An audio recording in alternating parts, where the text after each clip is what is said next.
Hola, ¿qué tal? Bueno, mi nombre es Paula Sibilia, yo soy argentina, pero vivo en Brasil hace ya más de 30 años. Soy docente en una universidad pública llamada Universidad Federal Fluminense en Río de Janeiro y doy clases en la Facultad de Comunicación, en la carrera de grado de Estudios de Medios y en el posgrado en Comunicación, maestría y doctorado. Entonces, bueno, muy contenta de estar aquí compartiendo con ustedes y voy a presentarles aquí lo que preparé. A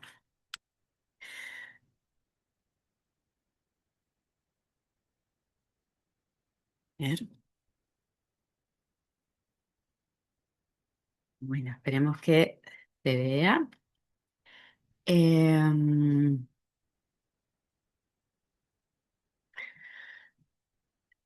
el- aquí ven la primera imagen que preparé.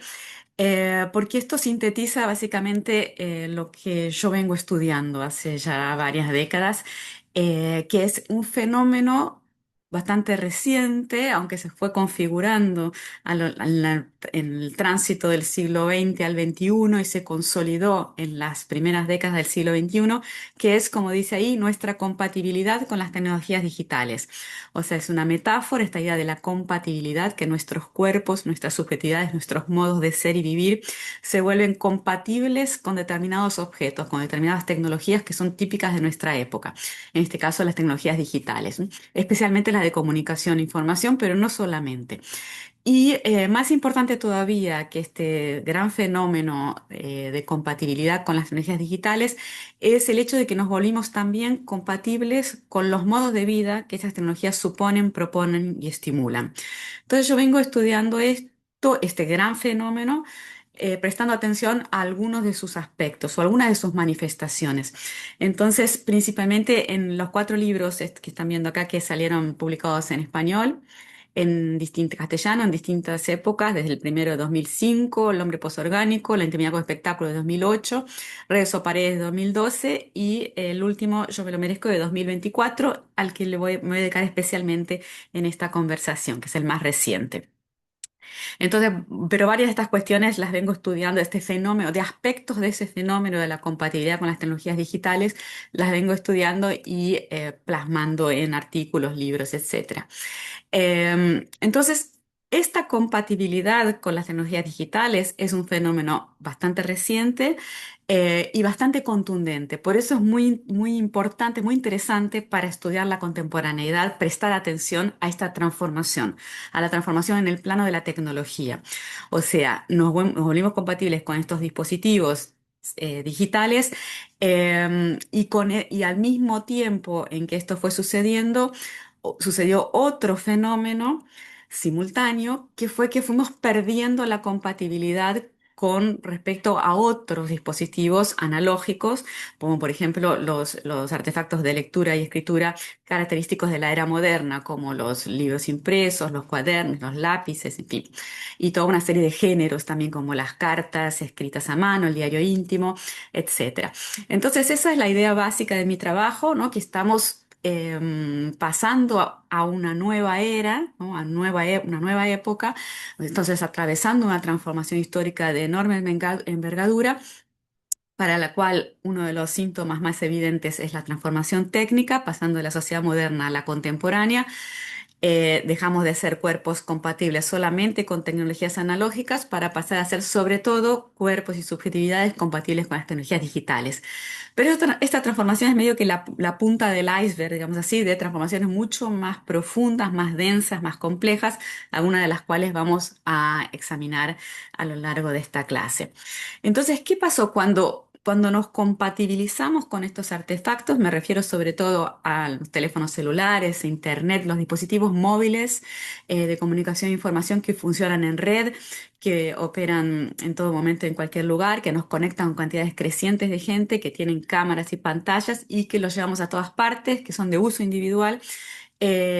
Todo esto es muy reciente, un fenómeno del siglo XXI prácticamente, y nos convertimos en estas criaturas como las que les estoy mostrando ahí en la pantalla.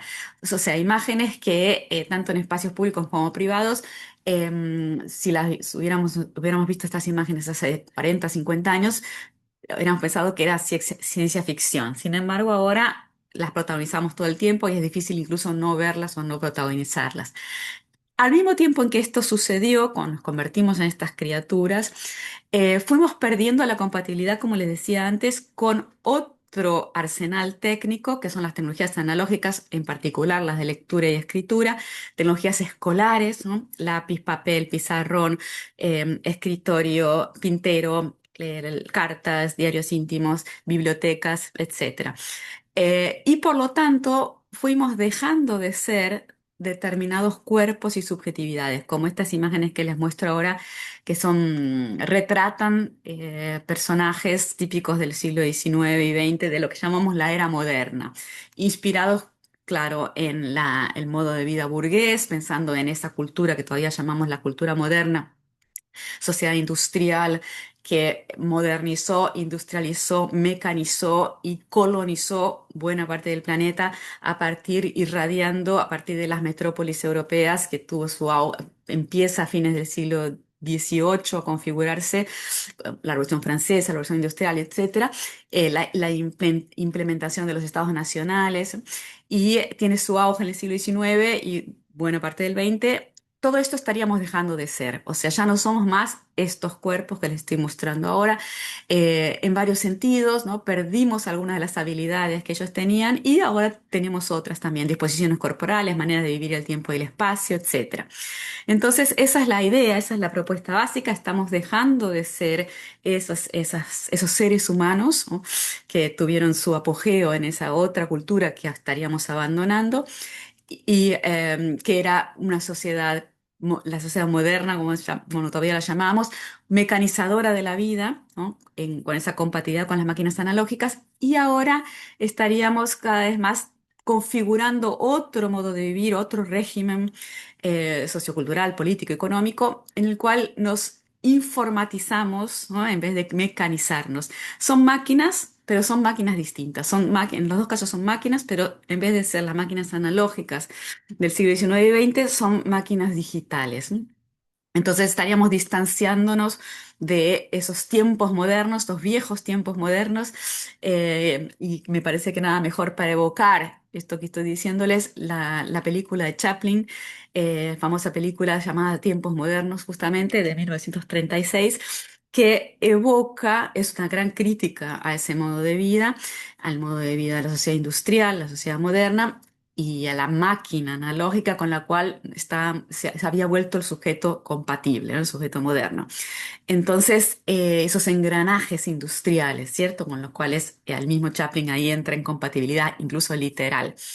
Pero además de la fábrica podemos pensar la escuela, en fin, una serie de instituciones que fueron importantísimas para ese proyecto de mundo, el proyecto moderno, y que, como la escuela, la cárcel, la fábrica, pero podemos pensar también el museo, el cine, el teatro, la biblioteca, instituciones que Michel Foucault, filósofo muy importante para pensar este tipo de sociedad, ese tipo de sociedad, las denominó instituciones de confinamiento, que articulaban justamente los modos de vida de lo que él llamó sociedades disciplinarias, al referirse justamente a la sociedad industrial, ¿no? O a la sociedad moderna, esa que tuvo su auge en los siglos XIX y XX. Entonces, una sociedad que mecanizaba la vida, que tendía a mecanizar a la vida, a mecanizar al mundo, a mecanizar a los cuerpos, ¿no? A partir de la configuración de instituciones, de reglas, de usos del tiempo y el espacio, etcétera, etcétera. Entonces, es esa sociedad la que estaríamos abandonando, estaríamos dejando de ser esos cuerpos y esas subjetividades para transformarnos en estos otros que cada vez somos más, ¿no? Somos ese tipo de criaturas compatibles con las tecnologías digitales. Entonces, hay una informatización de la vida, de nosotros mismos, al compatibilizarnos con estos artefactos, y ahí volvemos a lo que interesa, ¿no? Los modos de vida que estas tecnologías con las cuales nos compatibilizamos tan recientemente, pero con tanta eficacia, suponen, proponen y estimulan. ¿Cómo son esos modos de vida? Bueno, quizás esta imagen sirve para dar una primera idea. Eh, Al compatibilizarnos con estos artefactos, tenemos la posibilidad de conectarnos con cantidades crecientes de gente como nunca antes, ¿no? Máquinas de conexión, eso es evidente. Al mismo tiempo, y esto no es quizás tan evidente, son máquinas también súper poderosas de aislamiento. Esto quedó muy claro en la pandemia, ¿no? Quedó muy evidente porque la sociedad continuó funcionando y quizás hasta con más eficacia, aunque todo el mundo estuviera aislado y no, o muy buena parte, ¿no? de la población estuviera aislado y sin contacto presencial con los demás. Entonces son poderosas máquinas tanto de conexión como de aislamiento. Parecen características contradictorias entre sí o contrapuestas y sin embargo son complementarias. Las dos son muy importantes para pensar en los modos de vida contemporáneos. Y esto para subrayar justamente que las tecnologías no son neutras o neutrales, como muchas veces suele decirse, y esto no porque sean buenas o malas, no me refiero a esa neutralidad del ámbito de lo moral, digamos que cada uno puede tener su opinión, sino que me refiero a que no son neutras porque son históricas, ¿no? Este es un concepto básico de la filosofía de la técnica, la idea de que las tecnologías no son neutras, forman parte de una matriz cultural que las imaginó, que las inventó y que las puso en práctica y las adoptó. Por lo tanto, traen incorporados, cualquier artefacto trae incorporado valores y creencias típicas de su época y sugieren modos de usarlas. Y esos modos de usarlas también son modos de vivir. Son ciertos modos de vivir y no otros, ¿no? Entonces, las tecnologías, todas ellas, suponen, proponen y estimulan ciertos modos de usarlas, y esos modos de usarlas son modos de vivir, modos históricos de vivir. ¿Cierto? Eso es muy importante, el tema de los modos de vivir que están impregnados o implícitos en las tecnologías. Y evidentemente los teléfonos celulares, internet, computadoras, etcétera, no están fuera de esta regla universal, ¿no? Entonces, ¿cuáles son esos modos de vivir que las tecnologías digitales suponen, proponen y estimulan? Aquí vemos algunas palabras claves en algunos de esos modos de vida: la visibilidad, la conexión, la dispersión, el cansancio, la ansiedad, como que vienen junto con toda esta reformulación de los modos de vivir y de las subjetividades, al estar conectados en todo momento y en todo lugar. Funcionamos como la misma Internet funciona, sin parar. ¿M? O sea, nos hace, al compatibilizarnos con estos aparatos, nos volvemos igual que ellos, ¿no? Los ritmos y demás son asimilables. ¿M? Y esto no es sin consecuencias. Como les decía, en mis libros y mis artículos y mis conferencias, yo suelo enfocar distintos aspectos de esta gran transformación y lo que puede implicar. Y ahora me voy a detener rapidito en uno de ellos, que es Redes o Paredes, la escuela en tiempos de dispersión, un libro que se publicó en 2012 y en el cual contraponía justamente el universo de las paredes decimonónico, de las instituciones de confinamiento, como decía antes, como a partir de Foucault, las paredes que no solamente se cerraban, recortaban tiempo y espacio muy drásticamente, sino que también configuraban ciertos cuerpos, ciertos modos de vivir. ¿M? En cambio, al compatibilizarnos con las redes, que es lo que vino sucediendo en el último tiempo, desafiamos todos esos límites, ¿no? Ya no nos conformamos más con los límites que nos marcan las paredes. Entonces atravesamos todas las paredes con el uso de redes y podemos estar en varios lugares al mismo tiempo, contestar mensajes. En el tema del tiempo y el espacio pierden sus viejos límites. Entonces hay algo que es del orden de lo ilimitado, que se nos abre junto con esta posibilidad de compatibilizarnos con las redes. Cuando en el mundo de las paredes el límite estaba siempre muy presente, ¿no? Las paredes eran máquinas de poner límites, tanto literal como metafóricamente. Todas estas imágenes que están viendo ahora me parece que evocan bastante claramente lo que nos pasa al compatibilizarnos con estos artefactos. O sea, no hay diferencia entre noche y día, no hay diferencia entre jornada laboral y vacaciones, días de semana, en fin. Y los espacios también, podemos estar en la cama y estar trabajando, en fin, o estar en el trabajo y estar mirando videos, divirtiéndonos. Entonces, ahí para que quede cada vez más claro esto de que las tecnologías no son neutras porque suponen, proponen y estimulan ciertos modos de usarlas. No es casual que casi todos usemos los celulares de esa forma. No es tan cierto que se puede decidir cómo usarlos, ¿no? Hay apropiaciones, hay muchas posibilidades de apropiar, pero hay límites a eso también. O sea, hay usos sugeridos que suelen ser los hegemónicos. Entonces, muy rápidamente, así para comparar podríamos efectuar muchas comparaciones de este tipo, medios analógicos típicos de la era moderna con medios digitales típicos de la contemporaneidad. Por ejemplo, comparar cómo nos comunicábamos usando cartas escritas a mano y enviadas por correo, que era el medio más usual para comunicarse con alguien que estaba ausente o lejos, y cómo nos comunicamos ahora usando dispositivos como WhatsApp. Podríamos decir que hay una continuidad, que se trata de hacer más o menos lo mismo, solo que con un soporte técnico distinto, perfectamente válida esa explicación, pero la perspectiva que yo trabajo, antropológica y genealógica, ponemos el énfasis en la diferencia. Entonces, lo que nos interesa es pensar cómo vivimos de modo distinto al usar WhatsApp que al usar cartas, por ejemplo. Entonces, podemos pensar los usos del tiempo y el espacio, que es uno de los ejes fundamentales de lo que llamamos modos de vida, ¿no? Cuando nos comunicábamos a través de cartas, había todo un ejercicio de la paciencia, de los tiempos mucho más dilatados, los espacios también mucho más difíciles de conquistar. Ahora hay una inmediatez, incluso una impaciencia, una exigencia de urgencia y una aceleración que antes no la había.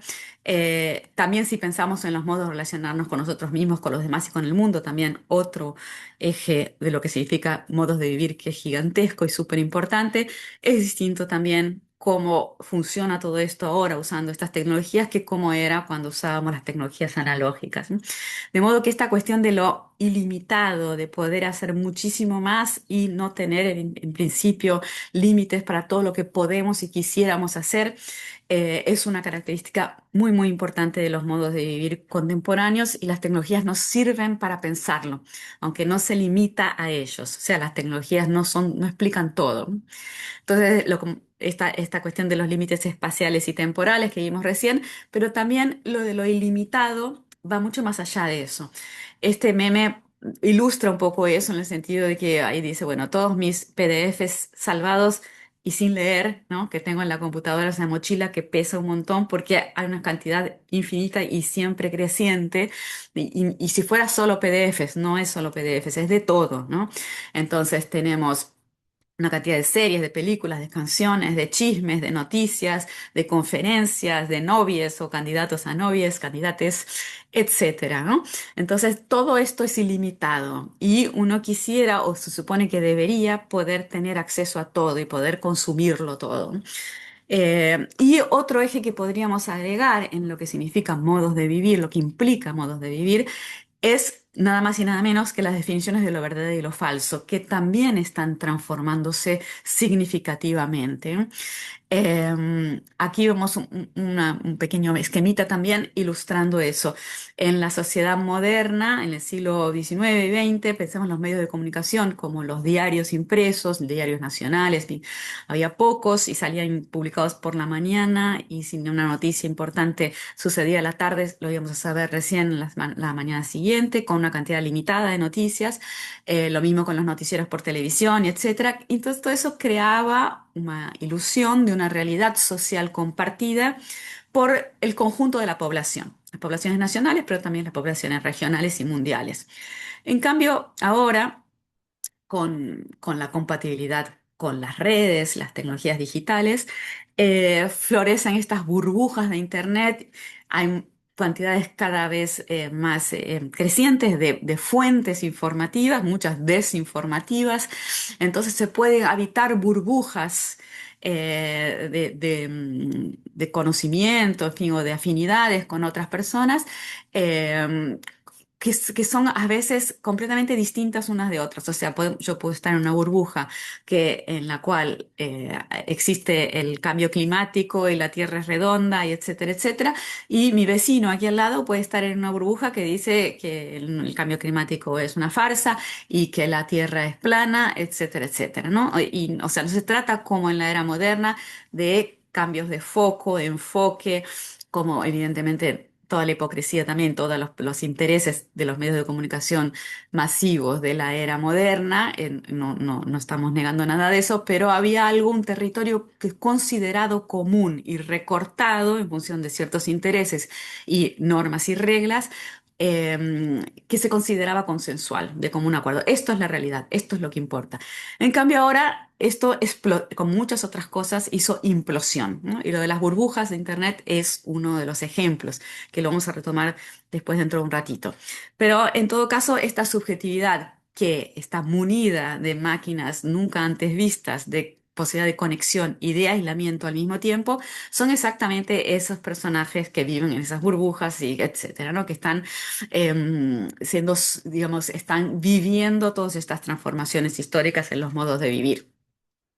Y aquí entra mi libro más reciente, que les decía al principio, se llama Yo me lo merezco, de la vieja hipocresía a los nuevos cinismos, porque la idea es que lo que estudio en ese libro, lo que le presto atención en particular en ese ensayo, es justamente a un cambio muy importante en lo que llamo el suelo moral, ¿no? De la vieja hipocresía a los nuevos cinismos. Vamos a ver un poquito rápidamente en qué consiste. Pero en todo caso hay como si fuese una implosión del suelo moral. Estaríamos viviendo hoy en día, entre otras transformaciones de enorme magnitud, como las que acabo de mencionar, una implosión del suelo que fecundó a la era moderna. Aquí vemos algunas imágenes, ¿no? De suma importancia con respecto a esa era moderna, las instituciones como el contrato social, las revoluciones democráticas, la idea de una justicia ciega, libertad, igualdad, fraternidad y todos los valores, creencias, consensos o supuestos consensos que florecieron a lo largo del siglo XIX y XX, estaría ahora en crisis, ¿no? O sea, viene gestando esa crisis, pero más recientemente hubo un avance, ¿no? O sea, un atropello, digamos así, en este aspecto de esta crisis que quedó cada vez más en evidencia. Entonces agregaría ahí un último, por hoy, vector de lo que significan modos de vida que están transformándose radicalmente en nuestro proceso de compatibilización con las tecnologías digitales y este cambio de época, que sería esta transformación del suelo moral también, ¿no? De la moralidad. Aquí vemos otro esquemita que resume eso.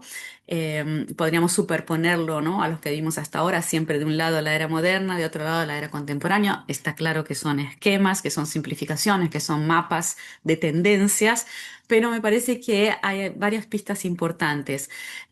Algunas de ellas las vamos a trabajar un poquito más, otras menos, pero veamos la idea de que de una sociedad que nos interpelaba, sobre todo como ciudadanos, pasamos una sociedad que nos interpela, sobre todo como consumidores. Entonces, el Estado pierde fuerza en tanto que una mega institución organizadora de lo público y lo privado, como fue en la era moderna, y es sustituida por el mercado. No es que antes el mercado no existiera y no es que ahora no existe el Estado, pero el peso de cada una de estas dos instancias se reconfiguró. Entonces hay estos lemas de usted debe a vos podés, yo quiero y yo lo merezco, también son muy importantes para entender la transformación. Entonces estaríamos pasando de un suelo moral propicio a la hipocresía a un suelo moral propicio a los cinismos. Hay unas imágenes que ayudan a anclar cada una de estas ideas. Vamos a profundizar un poquito más en esa hipocresía del suelo moral moderno y tratar de entender en qué consistía y qué cambió, por qué cambió. Entonces, como le decía, es posible superponer, ¿no? Sobreponer las láminas estas que estamos viendo, son varias maneras de observar la transformación histórica de la sociedad moderna a la contemporánea. Entonces, si nos enfocamos en esta sociedad moderna, marcada por fuertes límites, ¿m?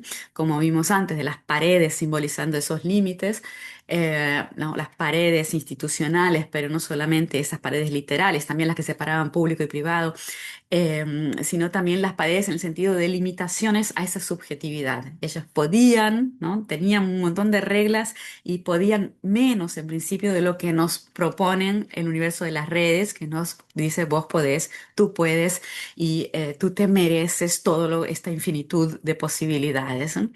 Eh, entonces, si enfocamos en ese mundo que estamos abandonando, que venimos abandonando hace ya varias décadas, que se enfocaba en la mecanización de la vida, la compatibilidad exclusivamente con máquinas analógicas, y esas máquinas no son solamente los engranajes de la industrial, sino también, como decía, los cuadernos, los lápices, la misma escuela, la fábrica, todo eso puede ser pensado como máquinas también, metafóricamente, ¿no? De hecho, es así como las pensó Foucault cuando puso disciplina, ¿no? Disciplinar llamó a esa época. Esas instituciones también pueden ser pensadas como máquinas. De hecho, fueron creadas con inspiración de esta metáfora, la figura de la máquina, súper importante en la sociedad industrial. Y pensando siempre en esta cuestión de los límites y de las paredes, no solamente físicas, sino también metafóricas, tenemos aquí varias otras palabras claves, algunas ya las comenté, y otras nos vamos a detener un poquito más ahora. Esa sociedad moderna que estamos dejando atrás, que venimos dejando atrás ya hace rato, los cuerpos y subjetividades eran compatibles con tecnologías analógicas, existía toda esta cuestión de los límites, de las paredes, el Estado como mega institución organizadora, la interpelación como ciudadanos, la disciplina como siendo un gran vector de control, ¿no? Subjetivo y individual y colectivo. Y el lema usted debe como siendo fundamental para ilustrar cómo funcionaba, ¿no? esa arquitectura o esa ingeniería. El ciudadano moderno, sea tanto el alumnito que está haciendo los deberes como la esposa que está cumpliendo sus tareas de ama de casa, o como, en fin, los soldados o el obrero, etcétera, tenían esa función de un deber, ¿no? Debían comportarse de forma correcta. Claro que tenían también derechos, pero fundamentalmente tenían deberes. O sea, los derechos solamente si se hacía, venían solamente si se hacía lo correcto.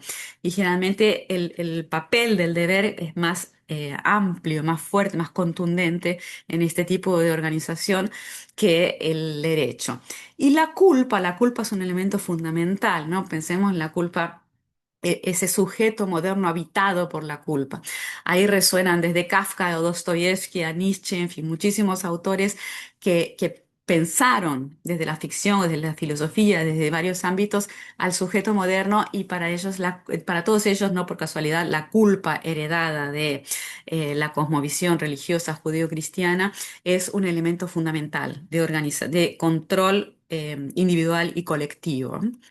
Así lo fue, ¿no? Y bueno, Freud es otro de estos pensadores fundamentales de esa subjetividad moderna, particularmente en su libro, que es, claro, es el padre del psicoanálisis, pero también pensó a la sociedad, no solamente al sujeto, al individuo, sino también a lo colectivo. Y en ese libro, El malestar en la cultura, en ese ensayo publicado en 1930, eh, él, bueno, lo deben conocer, es un clásico, evidentemente súper importante, pero podría ser resumida, por lo menos para lo que nos interesa aquí, esa tesis del malestar en la cultura o en la civilización, podría ser resumida en esa frase que copié abajo. El precio que pagamos por nuestra avanzada civilización es una pérdida de felicidad a través de la intensificación del sentimiento de culpa. O sea, hay un malestar que es constitutivo de la vida civilizada o de la vida en sociedad o de la cultura, y que implica justamente la represión de las pulsiones sexuales y agresivas para poder convivir con los demás. Entonces eso provoca sufrimiento, provoca un malestar, y la culpa es un mecanismo fundamental para que eso funcione, ¿cierto?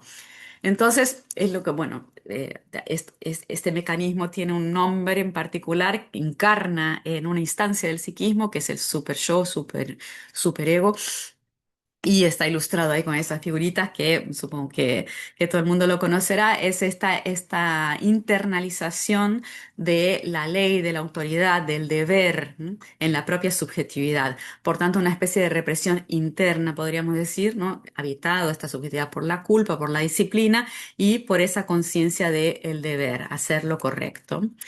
Entonces, esas palabras claves que veíamos recién, podríamos agregarle ahí esta otra palabra súper importante que es represión, ¿no? No por casualidad, represión también es una categoría súper importante en la teoría psicoanalítica y en la práctica también. Entonces, hay una represión, como decía recién, interna o individual, subjetiva, interiorizada.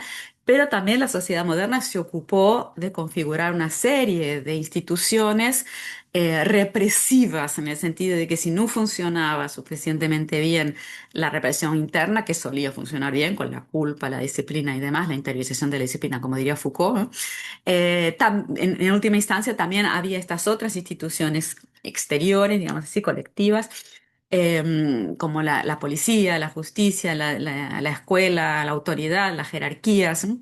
Los distintos encarnaciones de las jerarquías, como puede ser el padre, puede ser la profesora, los jefes, presidente, etcétera, ¿no? Tenían ese poder, esa autoridad represiva.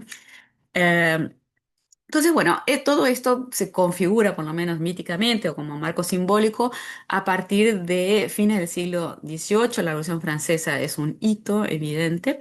Entonces tenemos el contrato social, que es míticamente, ¿no? Es el pacto social que supuestamente todos los ciudadanos firman, ¿no? Se ponen de acuerdo y deciden cómo debería funcionar la sociedad de común acuerdo, ¿no? Con el individuo racional, la ciencia, el iluminismo, ¿no? Todas esas características que marcan un antes y un después, ¿no? Del modo de configuración de la sociedad moderna es una transformación gigantesca de la sociedad a partir de la racionalidad, el corte con la iglesia, con la religión y la configuración de las democracias, los parlamentos, las leyes, etcétera.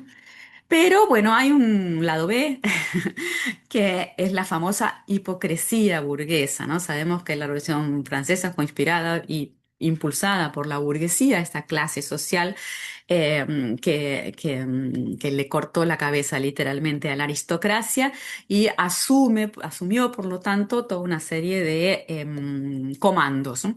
Por lo tanto, no, la democracia liberal y representativa, como triunfó en muchos países y como todavía la conocemos, no era tan democrática como se proponía o como alardeaba ser.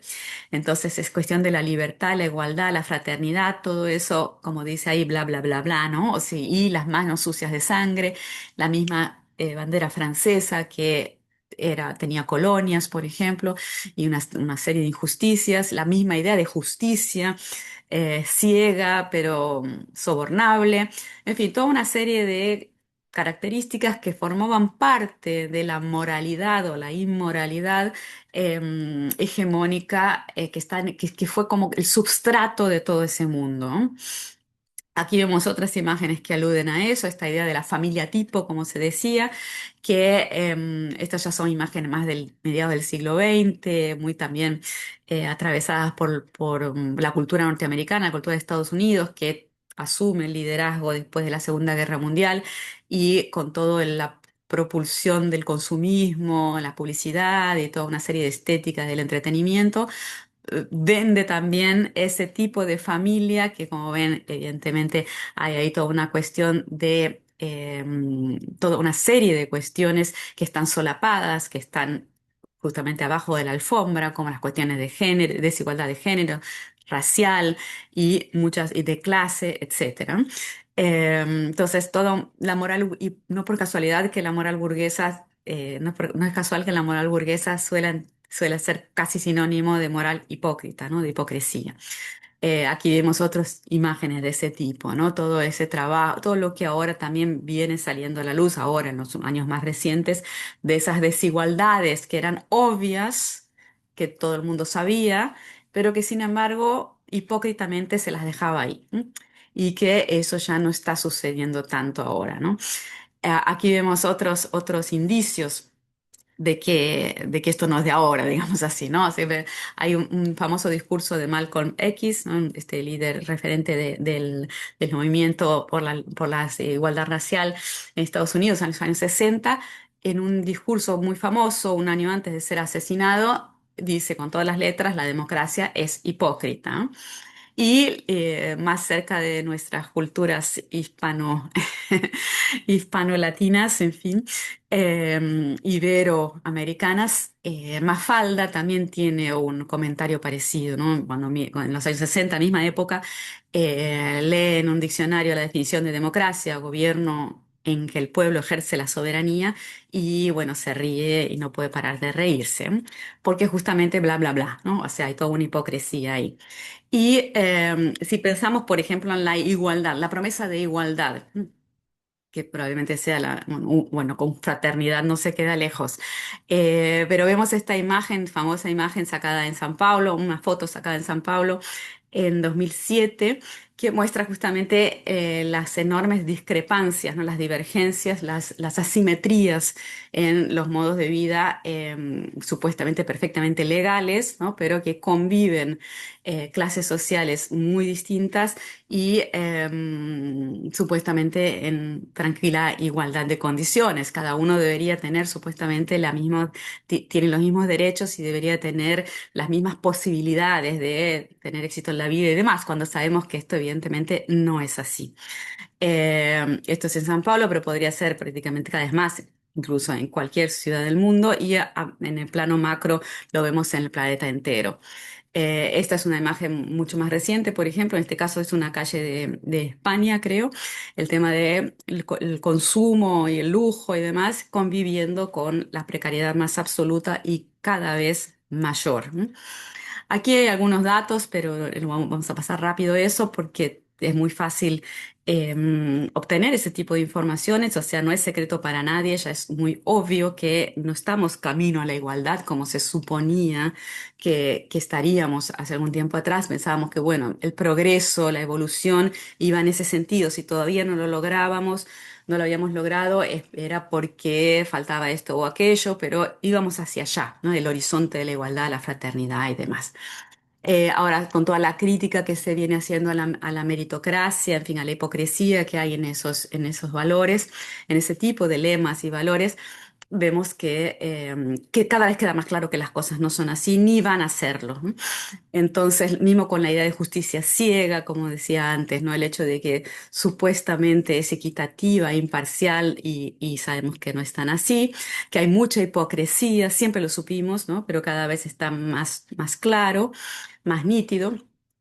Y para contraponer, por ejemplo, a toda la justicia que es lenta, que tiene sus vicios, que quien tiene más dinero tiene más acceso a un tipo de defensa o en fin. Ahora se usa muchos estilos ya hace algún tiempo hacer denuncias por internet, ¿no? O sea, es mucho más rápido y más eficaz en cierto sentido hacer denuncias por internet o en las redes sociales que hacer un juicio, por ejemplo, oficial en la justicia. Claro que todo esto es muy complejo, ¿no? Porque puede ser provechoso en el sentido de ecualizar injusticias y lograr lograr hacer justicia de un modo que la justicia oficial no haría. Sin embargo, también se puede ser muy injusto, ¿no? Porque justamente se pasa por alto toda una serie de criterios que estaban supuestamente establecidos, como el derecho a la legítima defensa, en fin, ese tipo de cosas, ¿no? Entonces, y también qué puede pasar, se pueden destruir reputaciones en un instante, una tecla, un tweet y destruir reputaciones que después es muy difícil recuperar, como pasa mucho con no sé, el bullying, los linchamientos, los cancelamientos, los trolls, los haters, ese tipo de situaciones a las que estamos cada vez más acostumbrados con el uso de las redes sociales en el último par de décadas. Bien, espero que esté quedando cada vez más claro, a pesar de que, claro que estoy resumiendo muchísimo, pero espero que esté quedando cada vez más claro a qué me refiero con la implosión de ese suelo moral que sostuvo al edificio entero de la era moderna y que está cada vez más agrietado y todo parece derrumbarse. ¿No? Creo que una metáfora así, un fenómeno, un subfenómeno que me sirve mucho para explicar esta metáfora, para aclarar esta metáfora o ejemplificar, es el caso de las estatuas que están siendo volteadas, ¿no? Estatuas de hombres ilustres, de próceres y demás que siempre se supo, ¿no? Que tenían las manos ensangrentadas y demás, que había una serie de hipocresías allí, pero que ahora no se sostienen más, ¿no? Entonces se caen o son volteadas, ¿no? De forma con toda una serie de indignaciones, movimientos políticos, también con toda una serie de polarizaciones, crispaciones y peleas de todo tipo, pero que estaría dando cuenta, sería sintomático este fenómeno de que el suelo que sostuvo durante mucho tiempo a toda esa hipocresía ya no lo sostiene más. ¿No? ya es intolerable. ¿M? Y de hecho hay toda unas reflexiones sobre qué se hace, ¿no? Con con eso, allí donde había esas estatuas, si se pone otras, si se vuelve a poner, o si se pone una placa que dice aquí estuvo esta estatua, o si se hace un museo con todas las estatuas que no están más allí. En fin, es un momento en el que parece que ese suelo se agrietó y estamos como reposicionando el GPS, ¿no? ¿Qué se hace ahora? Y entonces no es casual también otro síntoma, y es que la democracia, nada más y nada menos, esté bajo amenaza en todo el mundo, como dice esta noticia o este reportaje publicado en 2022 en el New York Times, el diario de Estados Unidos.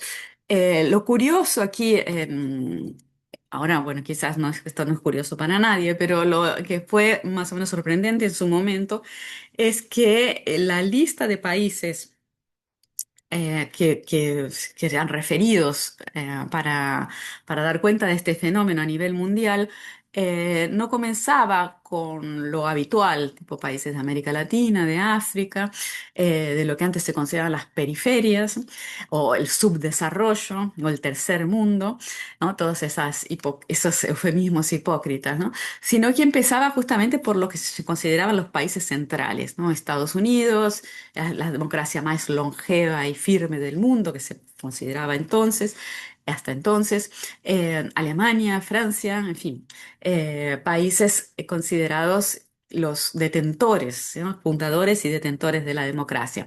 Entonces es una crisis que está afectando a todo el mundo, como decía ella, una amenaza a todo el mundo. Y esto es un fenómeno bastante reciente. Estos son algunos tapas de libros que tratan sobre el asunto, el ocaso de la democracia, cómo mueren las democracias, el fin de la democracia. Pero a pesar de que estamos habituados ya a tener contacto con este tipo de reflexiones, esto es algo bastante reciente, como les decía. O sea, hace 30, 40 años esto no era un asunto. No se consideraba que la democracia estaba en crisis. Entonces, esto es algo nuevo, es algo que viene junto con la transformación que estamos estudiando. Y aquí, en el medio de estos libros sobre el crisis de la democracia, puse algunos que pareciera que no tienen tanto que ver, como El yo soberano o La era del individuo tirano, mucha bibliografía también con este yo en primer plano. Pareciera como que una cosa no tiene que ver con la otra, pero en mi perspectiva sí lo tienen. O sea, mi libro también, Yo me lo merezco, tiene ese yo bastante impetuoso en el título, y incluso mi libro bastante anterior, La intimidad como espectáculo, también tenía esta idea del show del show, ¿no? El show como un protagonista o una entidad que va ganando cada vez más legitimidad, incluso en el plano de la moralidad en nuestra sociedad contemporánea, y que no lo tenía antes, ¿no? Entonces, si volvemos al esquemita de la transformación del suelo moral que les había mostrado antes, están estos lemas que serían más característicos de la contemporaneidad, estos lemas publicitarios: vos podés, ¿m? Yes you can, just do it, tú lo mereces, yo me lo merezco. Ese yo quiero, ¿no? Está legitimado moralmente. Es claro que tiene que ver con el consumo, tiene que ver con el mercado como una mega institución organizadora, con los valores de mercado que son cada vez más naturalizados en nuestra sociedad, pero se distancia bastante del lema usted debe, que vimos un poco antes, ¿no? De la sociedad moderna. Entonces, este yo quiero tan impetuoso no es casual que esté sucediendo al mismo tiempo que la crisis de las democracias, porque hay una especie de movimiento centrífugo, no sé, cada yo puede hacer lo que quiere, tiene la legitimidad moral para hacer lo que quiere y supuestamente se lo merece. Entonces, ¿cómo hacemos para hacer cosas juntos? ¿Cómo hacemos para constituir una democracia, para llegar a consensos, para vivir en sociedad? Recuerden el malestar al que se refería Freud, ¿no? El malestar en la cultura, el malestar en la civilización. Tengo que reprimir mis pulsiones para poder vivir en sociedad, para ser un ciudadano decente. Entonces, el ejemplo que yo suelo evocar para ilustrar esto, que fue bastante sorprendente en su momento, 2020, no hace tanto, fue cuando Donald Trump perdió en las elecciones. Perdió en la campaña para ser reelegido, reelecto presidente de Estados Unidos, y se negó a dejar el cargo. tenía una serie de excusas o de justificativas sin pruebas, como que había habido fraudes y demás, cuando estaba súper comprobado que no había pasado nada de eso y que él tenía como simplemente como todos los candidatos a presidente que pierden o cualquier otra cosa, dejar su cargo, felicitar a su rival, en tu caso Joe Biden, y ponerse a disposición, tarara, tarara, y, en fin, por más hipócrita que fuera o por más que no le gustara, reprimir sus pulsiones infantiles, por llamar de alguna manera, o narcísicas, y hacer lo que se debe, ¿no? Sin embargo, ¿cuál era el motivo por el cual Donald Trump se negaba a dejar su puesto? Más allá de la explicación del fraude y demás, probablemente es que él no quería. No quiero haber perdido, por lo tanto no perdí.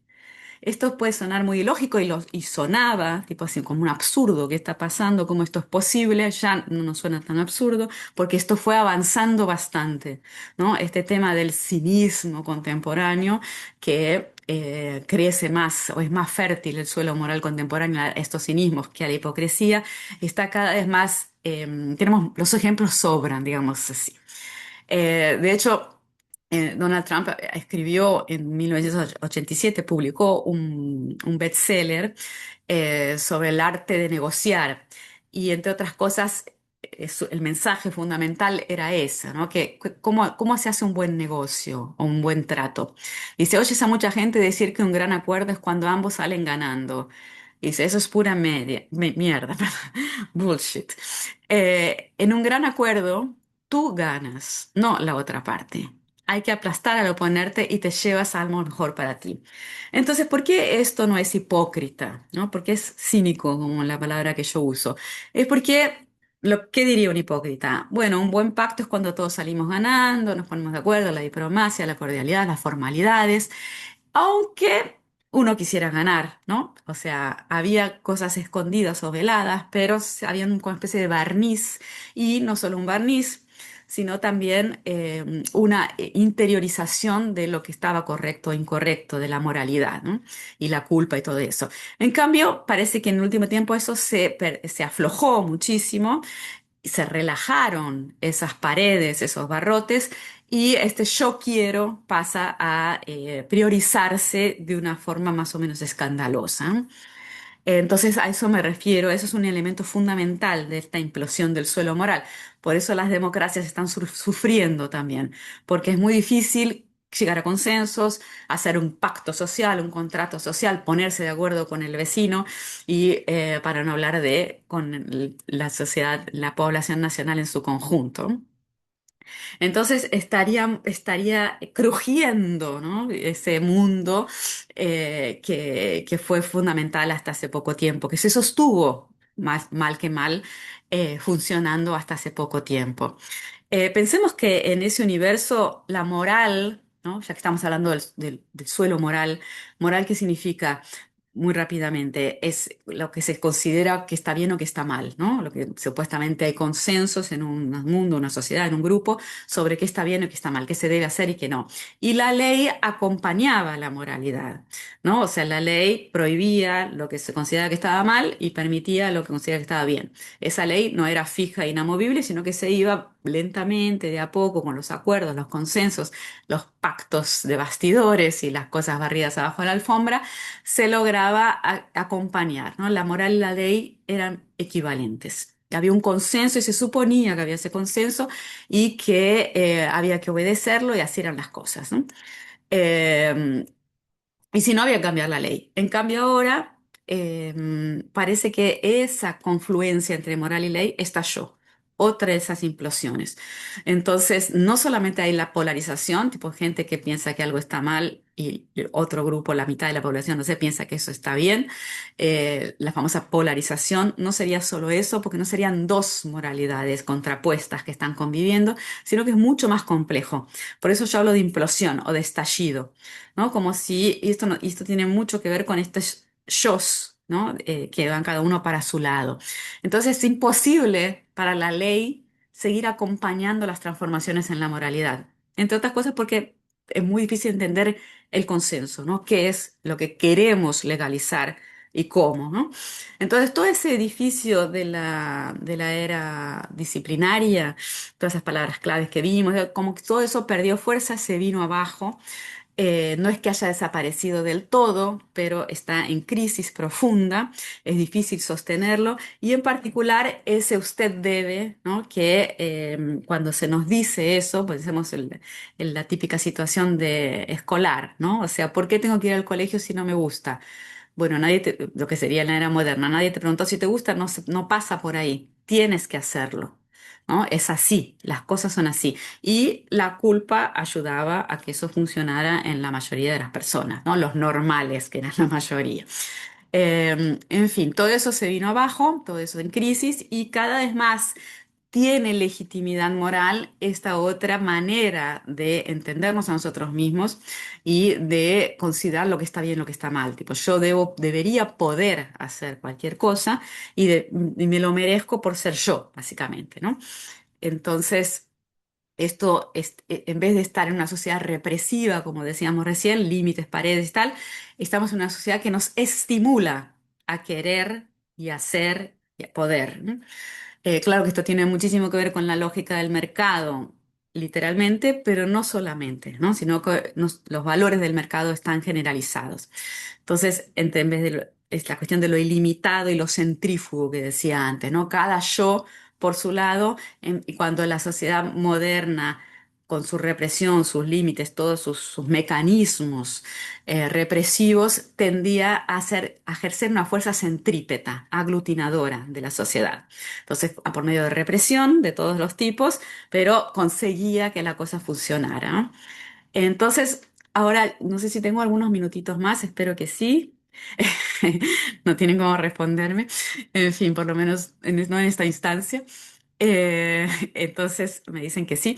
Rapidito, solo no quería dejar de comentar esto, que él hizo una mención rápida al principio sobre el tema de las definiciones de lo verdadero y lo falso. Creo que las transformaciones del suelo moral más o menos quedaron claras, evidentemente de una forma resumida, pero ¿qué pasa con esto de las definiciones de lo verdadero y lo falso que también están sacudiendo? Y no solamente la definición, qué es verdad, qué es mentira, qué es realidad, qué es ficción, esto con la inteligencia artificial, los deepfakes y todo está muchísimo más complicado, sino también los criterios que usamos, que usábamos y que usamos ahora para delimitar una cosa de la otra, ¿no? Un campo del otro. Antes hablamos de las burbujas de Internet, ¿no? Que contribuyen para toda esta confusión, esta implosión de lo verdadero, de la realidad social compartida que se consideraba antes.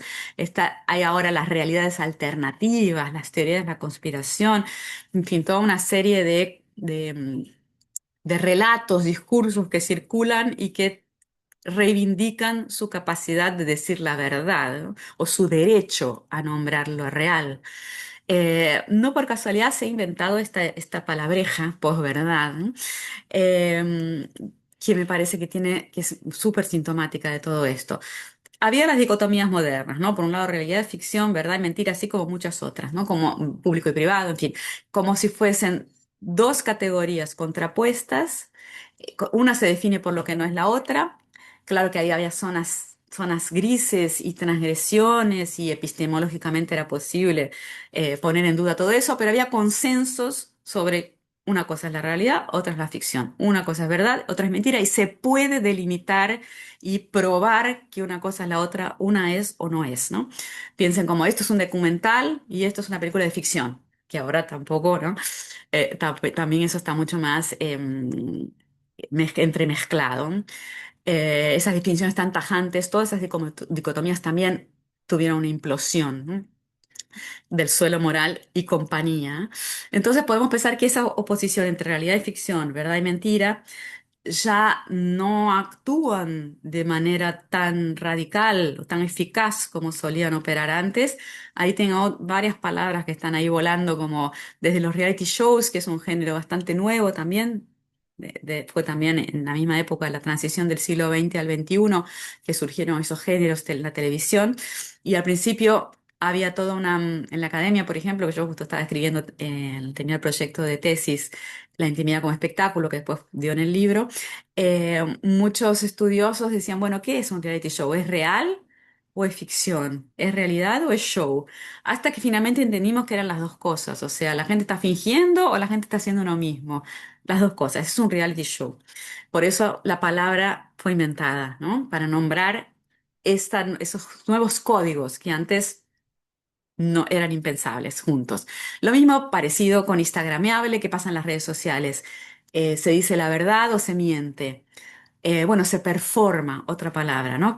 A la que se recurre para nombrar eso, lo instagrameable. También no es exactamente mentira, es una estetización, ¿no? Pero con cierto realismo, etcétera. Lo mismo con fake news, o sea, o es una noticia o es falsa, diríamos antes, ¿no? Ahora no, existe esa categoría que es la fake news. Bueno, los deepfakes ni hablar, la inteligencia artificial viene complicando todo esto más todavía, pero no es la inventora de este problema. De hecho, posverdad tiene una definición, que es esta que están viendo ahí, la definición oficial, aquella información o aseveración que no se basa en hechos objetivos, sino que apela a las emociones, creencias o deseos del público. Es una definición bastante extraña, ¿no? Para todos los que nos nacimos en el siglo XX y estamos todavía operando de acuerdo con la lógica racional, en fin, heredera del iluminismo y la ciencia y demás. Sin embargo, yo creo que este meme que estoy mostrando ahora, que muestra una especie de figura de René Descartes, filósofo, uno de los filósofos fundadores de la modernidad, pienso, luego existo, pensando justamente en la racionalidad, ¿no? En la duda sistemática que hace que, bueno, ¿será que lo que veo es un engaño de mis sentidos y que tengo que llegar más lejos en la reflexión y consensuar con los demás qué es lo real? ¿Cómo esto existe o no, qué es verdad, etcétera? Existía entonces un valor llamado verdad, que se consideraba que era importante y que había que preservarlo. Y por otro lado, la criatura moderna, contemporánea aquí, que dice, creo, luego estoy en lo cierto. Eso sería la posverdad. Yo creo que aquí se entiende mucho más qué es la posverdad. Está más claro, me parece. ¿Y qué falta allí? Falta una palabra que está implícita, ¿no? Si yo creo, entonces es cierto. O incluso si yo quiero, entonces es cierto. Eso es la posverdad. Tipo, no es que no haya criterios, no es que los criterios fueron, ¿no? Explotaron y ya no existen más criterios. El criterio es yo, como decíamos antes, ¿no? A propósito de Donald Trump. Si yo no quiero, entonces no debería ser verdad. Entonces, porque yo quiero es cierto. Y aquí vemos de nuevo otra encarnación de este vos podés, yo quiero, yo lo merezco. Llega a secuestrar incluso las definiciones de lo verdadero y lo falso y los criterios que solíamos usar de modo consensuado, supuestamente consensuado, para definir, distinguir una de la otra, ¿no? Aquí vemos otro chistecito que me parece también bastante sagaz. Dicen, la chica le dice, no, papá, esa es una noticia falsa. Y el padre está leyendo una noticia en internet y dice, pero ¿cómo va a ser falsa si dice justo lo que yo pienso? De nuevo, yo, si dice lo que yo pienso. Y de nuevo, recordarles lo del yo, me lo merezco, no es casual, ¿no? Este yo tan preeminente. Aquí hay otro que me parece otro chistecito que dice, la suma de los cuadrados de los catetos es igual al cuadrado de la hipotenusa, dice la profesora de matemática, ¿no? Explicando el teorema de Pitágoras, ¿no?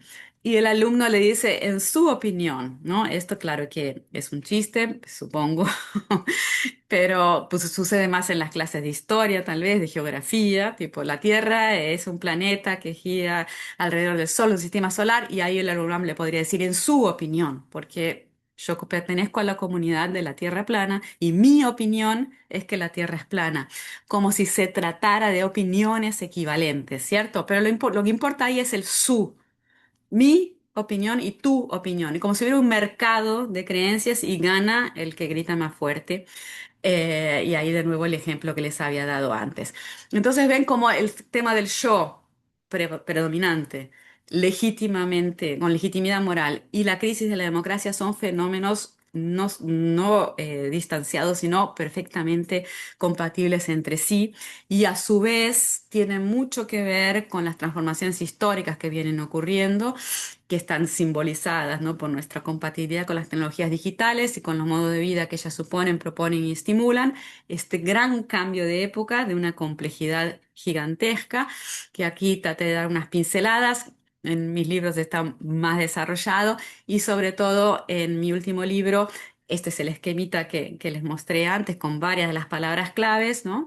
Y está más desarrollado en mi libro Yo me lo merezco, de las viejas hipocresías a los nuevos cinismos, en el cual intento dar cuenta de uno de los aspectos de esta gran transformación. Entonces, con esto termino. Voy a salir de la presentación. No sé si terminamos aquí. Me despido. Muchas gracias.